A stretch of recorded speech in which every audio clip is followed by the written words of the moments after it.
Okay, so my feeling, just based on seeing your Facebook a little bit, this isn't your first drag car. No. So you've raced for a while. For 26 years. Okay, so what were you racing? I raced started out in an 87 IROC. Okay. Then went to a 69 Camaro. Right on. Then went to a tube chassis Cavalier. Chevy Cavalier. Yeah. Seriously? I did. Yeah. Wow. Yeah, 990 car. Then from there I went to stock eliminator in a 65 Chevelle 327 4-speed. Okay. And I run that for 10 years. And then I bought this bare chassis while I was still using the Chevelle, and then as this progressed I sold the Chevelle and finished this one off. Finance that. Yeah. So you bought the tube chassis. That's it. No, for this car here was just a bare chassis up in Ontario. And you said I need to build this. Yeah, for sure. Always wanted to build it, and I said there it is in Canada, because the chassis farm that makes them, he's based out of Michigan, but this particular guy ordered it, went down and picked it up at Carlisle. Right. Brought it home, sat in his garage on sawhorses for 2 years, and he said, you know what, too big of a project. I'm not going to do this. Yeah, put it for sale. I seen it online, and it's like, said to my buddy, you want to go for a drive?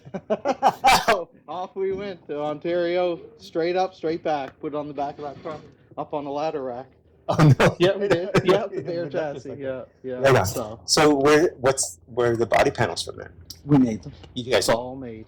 Is it metal or fiberglass? It's all aluminum. It's aluminum. Yeah. It's all aluminum. Okay. It's all aluminum. Now that I think about it, I realize that. I thought for some reason there was a pod that was bolted on, but they're just built around the chassis. They are. Yep. Tabs welded on the chassis for the quarter turn fasteners. Oh, so they'll come right off. The car will come right, go bare again. Yeah. So yeah. if you've ever bent So that's how. Yeah. If I ever had to make a panel, I could. We kept pretty simple. We made them out of cardboard, Bristol board, and bent, the side panels were bent on a siding brake. Oh, right on. Yeah, right on. Yeah, so it was pretty simple. So, to give them to Clifford, I just take them off, and he takes them home and does his thing. Yeah, yeah. Cool. So it makes it easy that way. Right on. Yeah. So what was I going to ask? So there's got to be. I mean, it's built in the 1960s style. Yeah. But it has to live up to 2022 specs. Yeah. So what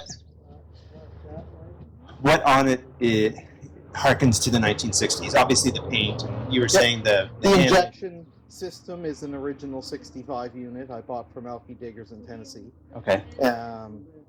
Of course, back then they would have push started them or whatever, but we hid the batteries. You would never see them. The batteries are hidden up inside the chassis. Okay. So it does, because a lot of people will put the battery in a radiator and stuff out front of the engine. Right. But I run alcohol, so I don't need a cooling system. Okay. So I ordered one to be injected on alcohol, so there's no rad, no fan, and then we hid the batteries in a box underneath the chassis just ahead of the... So that's just enough power to start it. That's correct. Because it runs a magneto, so once it's running, it needs no power because a magneto generates power. So once it's running, it needs no power. Cam-driven fuel pump, and a magneto. So where most cars, you got electric fuel pump and electric fans, electric water pump. We got nothing except starter just to get it going. Right on. So what is it? Small block? Yep, small block shed. Yeah. Board? Oh yeah, it's actually a 383. From another guy's dragster that I took and modified the heads and bought that injection system, the magneto, and basically I used the long block and then made it old school from there. Right on. Yeah. Must get lots of attention. So what class would you be in that? Well, up here I would only run it as Super Pro. Here, yeah, because that's all we have, right? Yeah. It's unfortunate. When I bought the car, I wanted to do because I took my Chevelle to the Hot Rod Reunion in New England. Right. That's what I really like, but then they discontinued that, of course. What about ELTA in Ontario? I haven't, because of COVID, I haven't gone anywhere at all. So now that we're going to get back at racing this year, then now I can look further into taking it somewhere to some nostalgia. That's all. Yeah. So back to the differential right up against your your nibbly bits there. So how does that work into the safety concerns of that? No, like you don't have just to have a floorboard. No, you just overbuild that part of it. Okay. You know, like cars, it's like 1,500 pounds, and it's got a strong enough rear end to be in a 3,000 or 3,500 pound car. And it's not going to. Rarely do you ever hear one. No. It's always the tranny. That's right. And the transmission I bought, you can buy a whole aftermarket case that's explosion proof now. Okay. That back in the day was one of the major dangers, but now they make the whole case. So I spent the money there because I like my feet. So. Well, you don't want them to have to be cut off. I've heard of like guys having their heads cut off and stuff. Well, Don Garlett's lost half his foot. So did Clifford do all the paint? Like, no. Just the pinstriping and yeah, he just did the pinstriping. Yeah. Sean Major at Bayside Paint and Custom did the paint job on it, and then Clifford took it and lettered it from there. Okay. Yeah. So the seat's just a standard race seat that you upholstered and. No, well, we made it. Oh, you made that too? Yeah, everything is made. We didn't buy. Like the engine mounts are made, the breather tank is made, the front wing is made. Right on.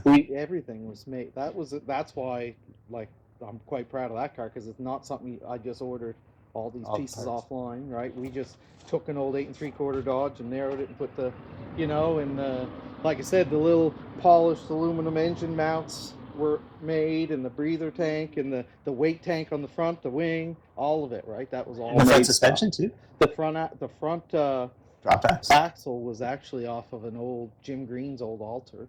Okay. That Mike Herman had bought and never used. So the axle and spindles we used, and then all the radius rods and stuff we had to make to make that car. Yeah. So. Wow. Yeah. So it doesn't have wheelie bars. So it does. Oh, it does. It does. Okay. It doesn't need them because it's so long, but it has a set. Yeah. Okay. Yeah. It just makes it extremely long. Yeah. So 28 maybe. Yeah, I just keep the pins out of it, and Right on. So how many times have you had it?